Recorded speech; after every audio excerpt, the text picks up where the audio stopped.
My name is Emily and I will be presenting on Louis Althusser.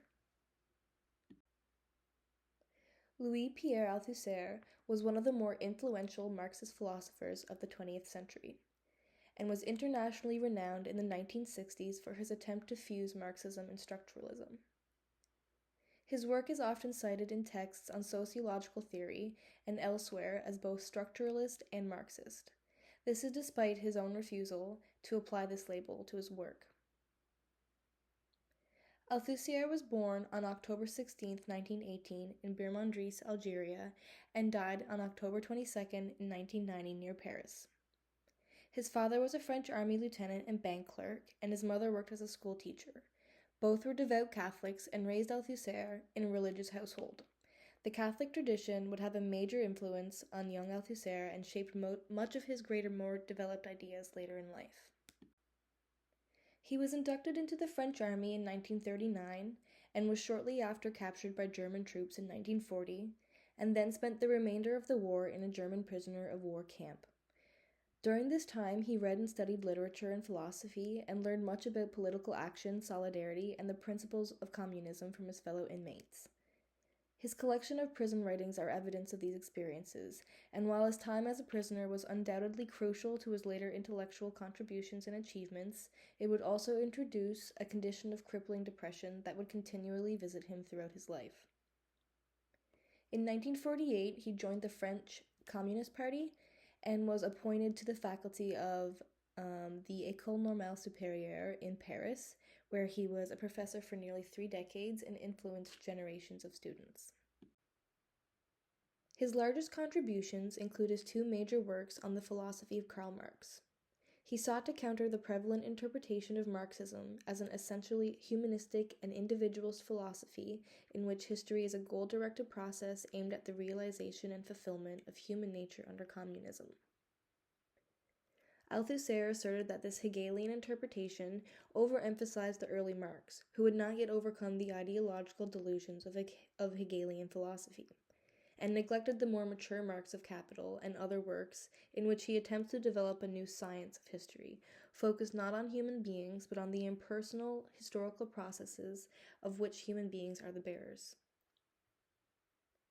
Borrowing from the work of French philosophers of science, he characterized the profound difference between Marx's early philosophical views and his later scientific ones as an epistemological break in a later influential essay, Ideology and Ideological State Apparatuses, which he published in 1969.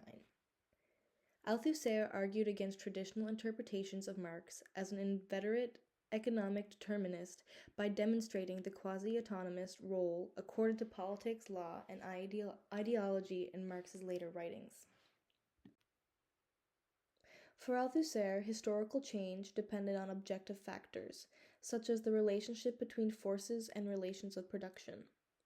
Questions of consciousness were always of secondary importance to him, and his emphasis on the historical process over the historical subjects in Marx complemented efforts by French structuralists, including Claude Lévi-Strauss, Roland Barthes, Michel Foucault, and Jacques Lacan, to vanquish the subjectivist paradigm of existential phenomenology represented by Jean-Paul Sartre and Maurice Merleau-Ponty.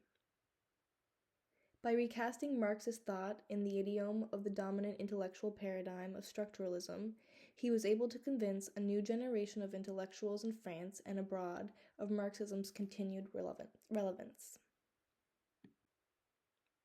He suffered from manic depression throughout most of his adult life, and in November 1980 he suffered a mental breakdown and strangled his wife of 30 years, Helene, to death. He was judged unfit to stand trial and then institutionalized for several years. For some observers, this tragic incident symbolized the obsolescence of structuralist Marxism.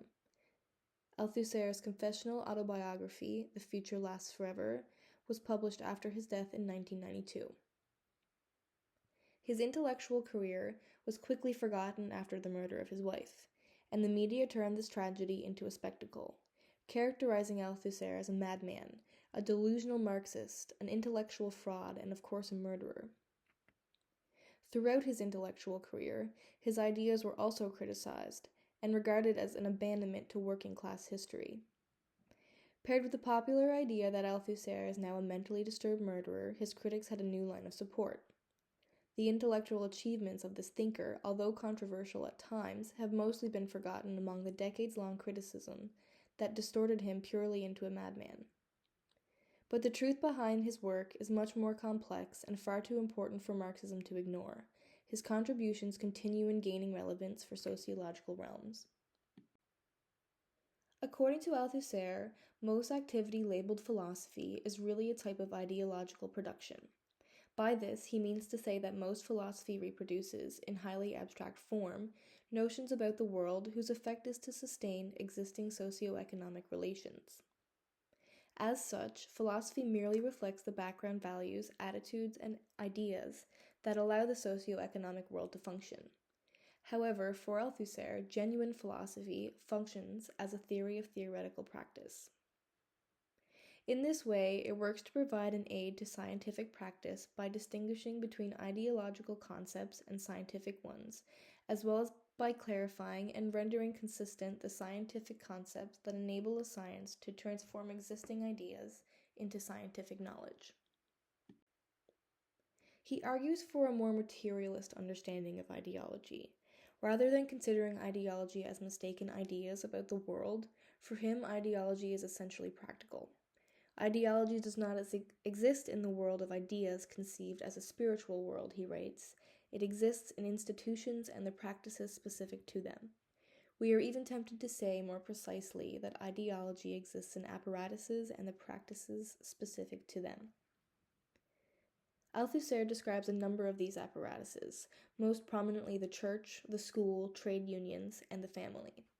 These social institutions have the capacity to not only instill a worldview that is conducive to bourgeois domination, but also enforce these beliefs by means of a series of rituals, habits, and customs, which are more or less compulsory, because agreement and acceptance to the ruling ideology is bound up in practical obedience, rather than intellectual orthodoxy. Althusser insists that ideology has a material existence.